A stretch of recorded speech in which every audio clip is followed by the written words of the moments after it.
नमस्कार। संतोष की रिपोर्ट में आप सबों का स्वागत है। और आज हम संतोष की रिपोर्ट में बात नीतीश कुमार की करने जा रहे हैं। जी हाँ, उनके राजनीतिक जीवन में पहली बार नीतीश कुमार के राजनीतिक जीवन पर अगर आप गौर करिए तो कल पहली बार उनको भाषण पढ़ते हुए देखा मैंने। पढ़कर वो पूरा भाषण दिए। अंतिम के 2-3 मिनट वो अपने स्टाइल में भाषण देने की कोशिश किए, लेकिन पूरा भाषण पहली बार हम पढ़कर देते हुए देखे। वैसे नाम भले उनको हर भाषण में कौन कौन लोग मंच पर हैं उसकी सूची उनके जो डीएसपी रहते हैं उनके द्वारा दी जाती रही है, लेकिन पूरा भाषण कभी इस तरीके से पढ़ते हुए नहीं दिखे, पहली बार दिखे।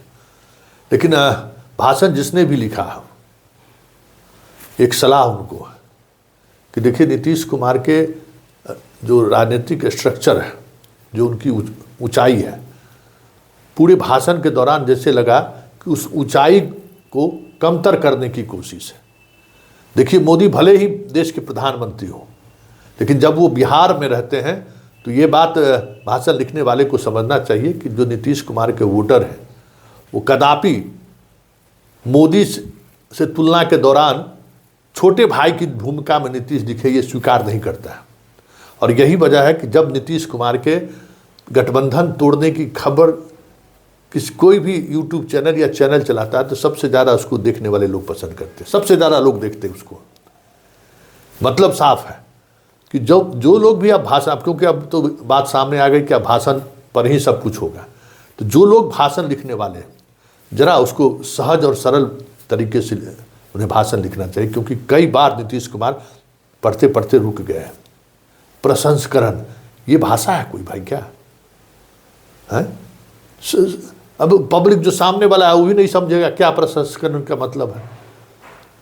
बहुत सारी ऐसे शब्दावली का इस्तेमाल किया गया है जिसको पढ़ने में नीतीश सहज नहीं हो पा रहे थे। इस बात को आपको समझना होगा कि भाई नीतीश कुमार जिस मिजाज में भाषण देते हैं, मोदी जी भी तो लिख करके ही भाषण पढ़ते हैं, लेकिन उसमें देखिए क्या देशज अंदाज रहता है, क्या लोच रहता है। आप उसी तरीके से टेलीप्रिंटर की व्यवस्था कीजिए। नीतीश कुमार के सामने में टेलीप्रिंटर लगा रहे और भाषण वो पढ़ें। मोदी तो जीवन में, अपने पूरे राजनीतिक जीवन में वो भाषण पढ़ के ही दिए हैं। कभी उन्होंने जो है सो अलग से कुछ देखा नहीं है, पढ़ के दिए हैं। तो जब उनका भाषण इस तरीके से बनाया जा सकता है तो हमें लगता है कि नीतीश के भाषण को भी उस तरीके से बनाया जा सकता है। तो ब्यूरोक्रेटिक अंदाज भाषण का छोड़ा जाए, कुछ सहज और देशज लोग जो सोशल जस्टिस के उस मिजाज को समझने वाले लोग हों, राजनीतिक नैरेटिव को समझने वाले लोग हों, क्योंकि सीधे भाषण पढ़ देने से हमें नहीं लगता है कि वो लाभ मिलेगा आने वाले चुनाव में, जिस लाभ की वजह से नीतीश कुमार को एक मुखौटा का ही सही या एक चेहरे के तौर पर बीजेपी या एनडीए ले जाना चाहती है भाषण में। क्योंकि यहाँ भाषण लोग सुनने आता है। बिहार में कभी अडवाणी जी के सभा में भले लाखों लोग पहुंच जाते थे, लेकिन जैसे ही अडवाणी भाषण शुरू करते थे लोग उठकर चल जाते थे। वाजपेयी जी के सभा में लाखों लोग आते थे, लेकिन जब तक वो अंतिम लाइन नहीं बोल देते थे, भारत माता की जय नहीं बोल देते थे, हालांकि वो कभी भारत माता की जय कभी अंत में नहीं बोलते हुए दिखे, लेकिन जय हिंद बोलते हुए कभी कभी दिखे, तब तक लोग एक कुर्सी नहीं छोड़ता था। तो मतलब है कि यहाँ लोग भाषण पसंद करते। लालू यादव, देखिए ना, लालू यादव को लोगों ने क्यों पसंद किया? उनका भाषण लोग पसंद करते थे, उनकी शैली को लोग पसंद, सुनने लोग जाते थे। नीतीश कुमार के भी शैली को लोग पसंद करते थे, सुनने जाते थे उनको। तो भाषण में ओज रहना चाहिए, भाषण ऐसा होना चाहिए कि सामने वाले जो लोग बैठे हैं उसको आकर्षित कर सके। इसलिए ये ब्यूरोक्रेटिक अंदाज से लिखने की जो कोशिश चल रही है, जो लिखा गया है, हमें लगता है कि इसमें बदलाव की ज़रूरत है, नहीं तो नुकसान होगा नीतीश कुमार का। तो ज़रा 12 मिनट का वो भाषण है, आप भी सुन लीजिए। और अगर जदयू के समर्थक हैं या जदयू के चाहने वाले हैं तो आप लोग भी सलाह दीजिए कि इस ब्यूरोक्रेटिक अंदाज से ही प्रदेश चलने वाला नहीं है। इस कार्यक्रम में उपस्थित आदरणीय प्रधानमंत्री जी, आदरणीय श्री नरेंद्र मोदी जी, माननीय राज्यपाल महोदय मोहम्मद आरिफ मोहम्मद खां जी,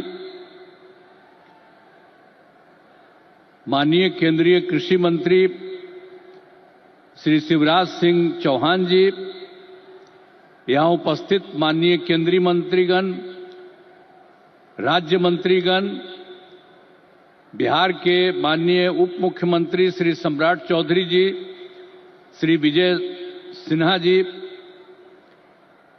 संजय कुमार झा जी, यहाँ उपस्थित बिहार के माननीय मंत्रीगण, सांसदगण, विधायकगण एवं विधान परिषद सम्मानित जनप्रतिनिधिगण, सम्मानित नेतागण, प्रिंट एवं इलेक्ट्रॉनिक मीडिया के पत्रकार मित्रों, छायाकार बंधुओं तथा इस सभा में उपस्थित बहनों एवं भाइयों, आज ये बड़ी खुशी की बात है कि आदरणीय प्रधानमंत्री जी श्री नरेंद्र मोदी जी हम लोगों के बीच आज भागलपुर आए हैं।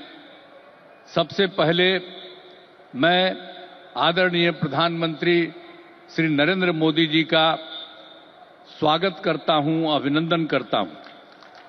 साथ ही बिहार के माननीय राज्यपाल महोदय, माननीय केंद्रीय कृषि मंत्री तथा अन्य केंद्रीय मंत्रीगण, बिहार के मंत्रीगण एवं कार्यक्रम में उपस्थित सभी लोगों का मैं हार्दिक अभिनंदन करता हूं। यह हमारे लिए सौभाग्य की बात है कि माननीय प्रधानमंत्री जी द्वारा बिहार से देश भर के किसानों के लिए किसान सम्मान निधि की राशि उनके खाते से भेजी जा रही है। इसमें बिहार के 76,000 से अधिक किसान भी शामिल हैं। यह केंद्र सरकार की बहुत महत्वपूर्ण योजना है, जिसमें सीधा फायदा किसानों को मिल रहा है। अब हम बताना चाहते हैं कि हमारा शुरू से ही कृषि पर जोर दिया गया है। इसके लिए कृषि रोड मैप बनाकर कृषि विकास कार्यक्रम चलाए गए और वर्तमान में चौथे कृषि रोड मैप काम चल रहा है। कृषि रोड मैप लागू करने से कृषि का उत्पादन काफी बढ़ा है। साथ ही दूध, अंडा, मांस एवं मछली उत्पादन की बहुत बढ़ गया है। पहले यहां हम मछली दूसरे राज्यों से मंगाते थे, अब मछली के उत्पादन में हम आत्मनिर्भर हो गए। आदरणीय प्रधानमंत्री जी के नेतृत्व में देश का विकास हो रहा है और बिहार के विकास में भी इनका सहयोग मिल रहा है। पिछले बजट में, अब जो पिछला बजट इन्होंने इस बार के चुनाव में शुरू हुआ, आर्थिक सहायता के रूप में सड़क, उद्योग, स्वास्थ्य, पर्यटन, बाढ़ नियंत्रण के लिए बड़ी राशि देने की घोषणा की गई। अब इस वर्ष के बजट में भी बिहार में मखाना बोर्ड, ग्रीन फील्ड एयरपोर्ट की स्थापना, पश्चिमी कोसी नगर के लिए वित्तीय सहायता, राष्ट्रीय स्तर के 7 प्रसंस्करण संस्थान की स्थापना एवं पटना ITI के विस्तार की घोषणा की गई। यानी पिछली बार सरकार बनी तो उस बार भी उन्होंने बहुत जगह, 5 जगह विशेष तौर पर खास करके, और इस बार तो और कई जगहों पर इन्होंने काम किया। तो इसीलिए इन सब चीजों के बारे में हम आदरणीय प्रधानमंत्री श्री नरेंद्र मोदी जी को हृदय से मैं उनका अभिनंदन करता हूं, धन्यवाद देता हूं। और बिहार की प्रगति में केंद्र का सहयोग सराहनीय है। और हम लोग जो आए यहां सरकार में, कब आए? 24 नवंबर 2005 को, और उसमें हम लोगों ने सरकार बनी थी, तब से हम लोग बिहार के विकास में लगे हुए हैं और सभी क्षेत्रों में तेजी से विकास हो रहा है। लेकिन याद है ना, जब हम लोग आए थे पहली बार सरकार में, तो उस समय क्या स्थिति थी आप जानते हैं। शाम के बाद कोई घर से बाहर नहीं निकलता था, ये बुरा हाल है। जगह जगह लोग तरह तरह की बात करते, लेकिन जो लोग भी शासन में थे तो आप समझिए शाम में भी घर से बाहर नहीं निकलते थे। और साथ में समाज में कितना विवाद होता था, हिंदू मुस्लिम का भी झगड़ा वो लोग करते रहते थे। वोट मुस्लिम का ले लेते लेकिन झगड़ा करते रहते थे, होते रहता था। अब पढ़ाई का हाल खराब था, इलाज का पूरा इंतजाम नहीं था उन लोगों के टाइम में, सड़कें बहुत कम थी और जो थी उसका बुरा हाल था। अब बिजली तो बहुत कम थी, देहाती इलाकों में कहां कोई बिजली थी। अरे पटना राजधानी, वहां पर बिजली जो लगाए रहते थे उसमें क्या था, मुश्किल से 8 घंटा बिजली होता था। यही हालत था उस समय का। और उसके बाद हम लोगों ने कितना काम किया, किसी प्रकार का डर नहीं है, राज्य में प्रेम भाईचारा और शांति का माहौल है। सभी क्षेत्रों में जैसे शिक्षा, स्वास्थ्य, सड़क, बिजली, पानी पर काफी काम किया जाता है। और 2005-06 में राज्य का बजट मात्र 28,000 करोड़ रुपया था। यानी उस समय जो सरकार वो लोग बनाए थे, तो हम लोगों की सरकार तो आई थी 2005 में, 24 नवंबर 2005 को तो सरकार पहले से बनी हुई थी। तो उसमें क्या था, बजट मात्र 28,000 करोड़ था। लेकिन हम लोगों ने लगातार काम किया और इनका पूरा सहयोग मिलता रहा है।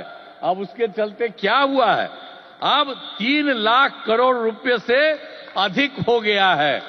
अब इतना ज्यादा यहां पर हो रहा है और इनका सारा सब जगह से सहयोग मिल रहा है। तो हाल ही में हम प्रगति यात्रा पर गए और सभी जिलों में, अभी तो इस बार हम गए ना भाई, सब जगह गए प्रगति यात्रा पर, सभी जिलों में जाकर विकास के कामों को देखा। जहां पर जो काम बचे या कमी रह गई उसका आकलन किया गया। और आप जानते हैं कि इन्हें पूरा करने के लिए 400 से अधिक नई योजनाओं की स्वीकृति दी गई है, जिन पर लगभग 30,000 करोड़ रुपए खर्च दिए गए। जो हम लोगों ने देख लिया है इस बार, जहां जहां जो कमी है उसको एक एक बात, और लोग जो आए उसमें भी कुछ कहा, सब चीज को लेकर के हम लोगों ने ये तय किया है कि उसके लिए हम लोग काम करेंगे। और ये काम करेंगे उसके बारे में हमने आपको संक्षेप में बनाया कि इतना ज्यादा सब तरह से हम लोग करेंगे और बिहार को विकास राज्य बनाने में सपना पूरा करेंगे, तो देश के विकसित बनाने में अपना हम लोग योगदान देंगे, इतना करेंगे। और अब आदरणीय प्रधानमंत्री नरेंद्र मोदी जी का पुनः अभिनंदन करता हूं और उन्हें धन्यवाद देता हूं कि उन्होंने जिस तरह से अब मदद करना शुरू कर दिया है। और इसके साथ ही बिहार के माननीय राज्यपाल महोदय का भी को भी मैं इज्जत करता हूं एवं इस कार्यक्रम में जुड़े सभी अतिथियों का भी मैं आभार व्यक्त करता हूं। और इस कार्यक्रम के आयोजन हेतु केंद्र एवं राज्य सरकार के सभी अधिकारियों एवं कर्मचारियों को धन्यवाद देता हूं। और आदरणीय प्रधानमंत्री जी आ गए हैं और ये बहुत सारी बातों की चर्चा करेंगे। और जब यहां पर आए हैं तो आप जान लीजिए इस एरिया के विकास के लिए भी काम होगा, पूरे बिहार के विकास के लिए काम होगा और ये पूरे देश के विकास के लिए काम कर रहे हैं। और अब इधर उधर कुछ नहीं, पूरे देश में इन्हीं के नेतृत्व में आगे और काम बढ़ेगा और इतना हम आपको बता देते हैं कि हम लोग मिल करके उनके नेतृत्व में ही और जिस तरह से बिहार का भी काम हम लोग कर रहे हैं, तो इसलिए अगली बार जो होने वाला है तो उसमें भी आप लोगों से यही उम्मीद करते हैं कि जैसे पहले किए थे फिर पूरे पैमाने पर सहयोग दीजिए, ताकि उनके चलते और हम लोगों के सहयोग के चलते काफी विकास होगा। और पहले क्या स्थिति थी, और आप जान लीजिए हिंदू मुस्लिम का भी झगड़ा होता था। अब कहीं हिंदू मुस्लिम का झगड़ा होता? हम लोगों ने कितना महिलाओं के लिए सब काम किया, हर क्षेत्र में महिलाओं को हम लोगों ने मौका दिया है और सब जगह से विकास हो रहा है। और हर प्रकार से जो भी हम लोगों ने इस बार सर्वे किया तो उसके बारे में पता चला कि इसमें बात हुआ था कि गरीब लोगों को देखना है, तो हम लोगों को 94 लाख परिवार के लोग गरीब, और उसमें सभी जात के, अपर कास्ट के, ऊंची जात के, पिछड़ा के, अति पिछड़ा के, दलित, महादलित, मुस्लिम सब लोग थे, और उन लोगों को उत्थान के लिए भी हम लोग काम कर रहे हैं। तो समाज में सब के लिए काम कर रहे हैं। और पहले कहीं जाने आने का रास्ता था जी, समूह में जो कोई चलता नहीं था, जो हम कह रहे हैं। अब जानते हैं बिहार में कितना देर तक जब जाता है, लड़का लड़की सभी पुरुष स्त्री कोई भी रात में समझ लीजिए 10 बजे 11 बजे तक बिहार में घूम रहे हैं। तो एक एक तरह से सब काम किया गया है। अब आप जो इतनी बड़ी संख्या में आए हैं श्रद्धेय प्रधानमंत्री जी की बात सुनने के लिए, इसके लिए मैं आपका अभिनंदन करता हूं। और आप जान लीजिए कि सब लोग आदरणीय प्रधानमंत्री जी के पक्ष में हैं, और इसीलिए पूरे तौर पर देश का विकास होगा, अब बिहार भी आगे बढ़ेगा। तो इन्हीं शब्दों के साथ मैं उनका अभिनंदन करता हूं और आप सबको धन्यवाद देता हूं।